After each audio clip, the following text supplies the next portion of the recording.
പ്രിയപ്പെട്ട കൂട്ടുകാരാ, ഞാൻ ആത്മഹത്യ ചെയ്യുന്നു. എൻ്റെ മരണത്തിന് ആരും ഉത്തരവാദിയല്ല. എല്ലാവരാലും നിന്ദിക്കപ്പെട്ടപ്പോൾ ജീവിതം മതിയെന്ന് തോന്നി. ദൈവങ്ങളെ ചീത്ത പറഞ്ഞിട്ടുണ്ട്. പക്ഷേ അമ്പലത്തിലെ ഉരുളി മോഷണ ശ്രമത്തിൽ സത്യമായിട്ട് ഞാൻ പങ്കാളിയായിരുന്നില്ല.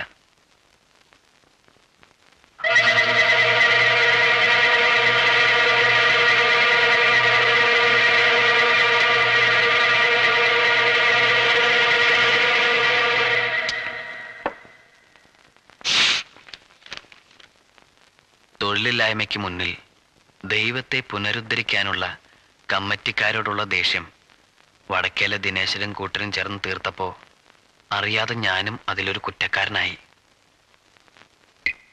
സംഭവം നടന്നെന്ന രാത്രി ആൽത്തറയിൽ അവരോടൊപ്പം ഉണ്ടായിരുന്നു എന്ന് സത്യമാണ്. പക്ഷെ സുഹൃത്തെ, ഞാൻ നിരപരാധിയായിരുന്നു. പ്രശ്നങ്ങളെല്ലാം ഒതുക്കി തീർത്തിട്ടും പിന്നെ എന്തിനിങ്ങനെ ഒരു ശ്രമം എന്ന് നീ കരുതുന്നുണ്ടാവും. അതിനുശേഷം വീട്ടിലെ സ്ഥിതി വളരെ ക്രൂരമായിരുന്നു. എനിക്കൊരു തൊഴിൽ കിട്ടിയാലേ പാർട്ടീഷൻ നടത്താൻ പറ്റുള്ളൂ എന്ന അമ്മയുടെ തീരുമാനത്തിൽ കലി പൂണ്ട് കഴിയുന്ന പെങ്ങന്മാർക്കും അളിയന്മാർക്കും മുന്നിൽ ഞാനൊരു ബദ്ധശത്രുവായി മാറി. ഇരട്ട കുട്ടികളുടെ ഭാവി സുരക്ഷിതമാക്കാൻ സമ്പാദിച്ചതെല്ലാം മാഞ്ചിയം തേക്ക് പ്ലാന്റേഷനുകളിൽ തൊലഞ്ഞയിലുള്ള ദേഷ്യം മൂത്ത അളിയനും പെങ്ങളും എന്നോട് തീർത്തു. വെറും ഒരു ഡ്രിൽ മാഷായ അളിയൻ രാമുണ്ണി മാഷും 1-ാം ക്ലാസ്സിൽ തറയും പറയും പാഠം ചൊല്ലിക്കൊടുക്കുന്ന ചേച്ചി മഹാലക്ഷ്മി ടീച്ചറും തരം താഴ്ന്ന രീതിയിൽ എന്നോട് സംസാരിച്ചു. പട്ടാളക്കാരെ ഭർത്താവിനപ്പുറം മറ്റൊരു ലോകമില്ല എന്ന് വിശ്വസിച്ച് കഴിയുന്ന രണ്ടാമത്തെ പെങ്ങൾ വിജയലക്ഷ്മി നാഗാലാൻഡ് അതിർത്തിയിൽ എവിടെയോ തൂക്കുമായി കാവൽ നിൽക്കുന്ന ഭർത്താവിന്റെ മാനം ഞാൻ കാരണം നശിച്ചു എന്നാണത്ര ചേച്ചിയുടെ വാദം. 6 മുഴത്തിന്റെ പാതിയാണല്ലോ 3 മുഴം. 2 പെഗ്ഗടിച്ചാൽ കോംപ്ലക്സ് വർക്ക് ചെയ്യുന്ന പോസ്റ്റ്മാൻ അളിയൻ ബാലകൃഷ്ണൻ അന്ന് എന്നെ ഒരുപാട് തെറി പറഞ്ഞു. പെങ്ങളുടെ അംഗവൈകല്യത്തിന്റെ ഔദാര്യത്തിൽ ഭർത്തൃപദം കിട്ടിയ നീർക്കോലിയോട് പോലും എനിക്ക് ക്ഷമിക്കേണ്ടി വന്നു. ക്ഷമ കഴുതയുടെ ഗുണമാണെന്നറിഞ്ഞു തന്നെ. ആശ്വസിപ്പിക്കാൻ അമ്മ മാത്രം. പക്ഷേ എന്റെ നിരപരാധിത്വം അമ്മ പോലും വിശ്വസിച്ചിരുന്നില്ല. അമ്മയുടെ ഭാഷയിൽ പറഞ്ഞ 7.5 ശനിയാണത്ര എനിക്ക്. മകനെ സ്ഥാപിക്കാൻ ശനിയെ പഴിക്കുന്ന പാവം എൻ്റെ അമ്മ. എല്ലാം പൊറുക്കാം. പക്ഷേ അവളും എന്നെ വെറുത്തപ്പോ സഹിക്കാൻ പറ്റിയില്ല. വിശ്വാസമില്ലാഞ്ഞിട്ടും ദൈവങ്ങളെ പിടിച്ച് ഞാൻ ആണയിട്ടു. പക്ഷെ അവൾ എന്നെ വിശ്വസിച്ചില്ല. മുറച്ചെറുക്കൻ അരവിന്ദാക്ഷൻ പോലീസുമായുള്ള കല്യാണത്തിന് അവൾ സമ്മതിച്ചത്രേ. നിശ്ചയിച്ചു. ഈ വരുന്ന 13-ാം തീയതി അവൾ സുമംഗലിയാവട്ടെ. ഈ മരണവേളയിലും ഞാൻ ആശംസിക്കുന്നു. അവസാനമായി ഒരപേക്ഷ കൂടിയുണ്ട്. എൻ്റെ ശവത്തിൽ സ്നേഹപൂർവം ഒരു റീത്ത് സമർപ്പിക്കാൻ അവളോട് പറയണം. ആ റീത്തിൽ നിറയെ ചെമ്പകപ്പൂക്കളുണ്ടാവണം. കാരണം ഞങ്ങൾ അവസാനമായി പിരിഞ്ഞത് നമ്മുടെ അമ്പലപ്പറമ്പിനടുത്തുള്ള ആ ചെമ്പകച്ചൂട്ടിൽ വച്ചായിരുന്നു. നിർത്തുന്നു. ഹൃദയപൂർവം, പരേതൻ.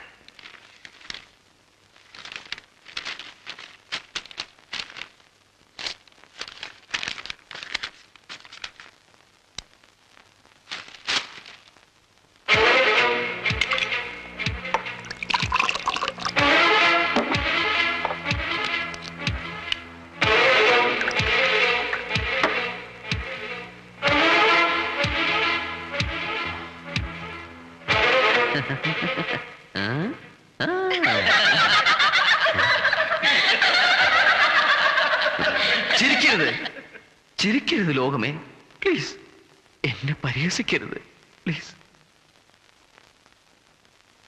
അറിയാം, മരണം ഒന്നിനും ഒരു വിരാമമല്ല. പക്ഷേ ഭൗതികമായ എല്ലാ മാരണങ്ങളുടെയും നിവാരണം മരണം മാത്രമാണ്. അനിവാര്യമായ ഒരു പര്യവസാനം. എനിക്ക് മരിച്ചേ പറ്റുള്ളൂ. മരിച്ചേ പറ്റുള്ളൂ. Bye bye Kunhanandan.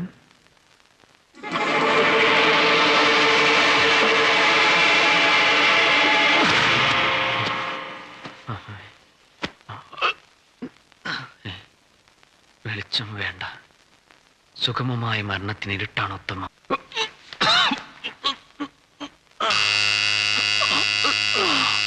അയ്യോ സാർ, സാർ, സാർ, കഥ തുറക്ക്. സാർ, സാർ, കഥ തുറക്ക് sir. Sir, sir, manager sir.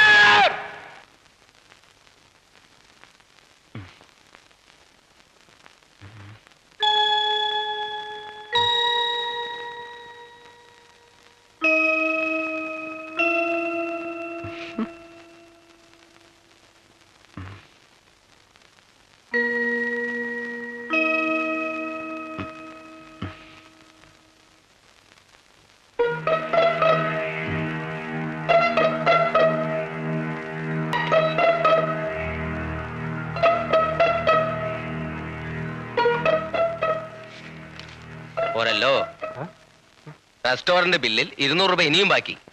അപ്പൊ ടോട്ടൽ എത്രയാ ബില്ല്? റെസ്റ്റോറന്റ് ബില്ല് മാത്രം 2800 രൂപ. അദ്ദേഹം ഒരു ദിവസം മാത്രമല്ല അവിടെ സ്റ്റേ ചെയ്തിട്ടുള്ളത് മിസ്റ്ററെ. അതെ, പിന്നെ പക്ഷെ തിന്നതോ ജയിലിൽ നിന്ന് വന്ന പോലെയാ. അയ്യോ. Chicken 65, chicken tikka, chicken noodles, chilli prawns, ginger prawns, golden prawns, mutton dry fry, slide fish വിത്ത് vegetables, chicken Manchurian, chicken tandoori, എല്ലാം ചേർത്ത് 2800 രൂപ.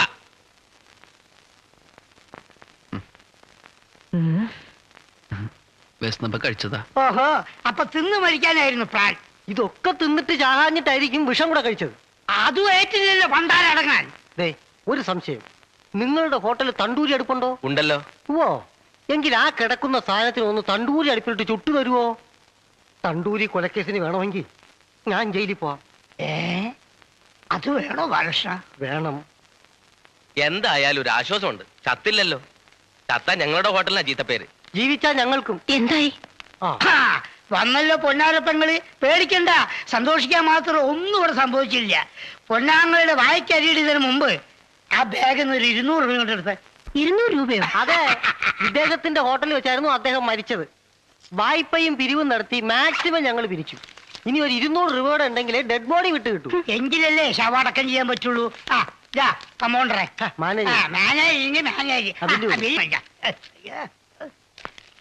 അങ്ങനെ ഹോട്ടൽ ബില്ല് ക്ലോസ്. ഇനി ഹോസ്പിറ്റൽ ബില്ല്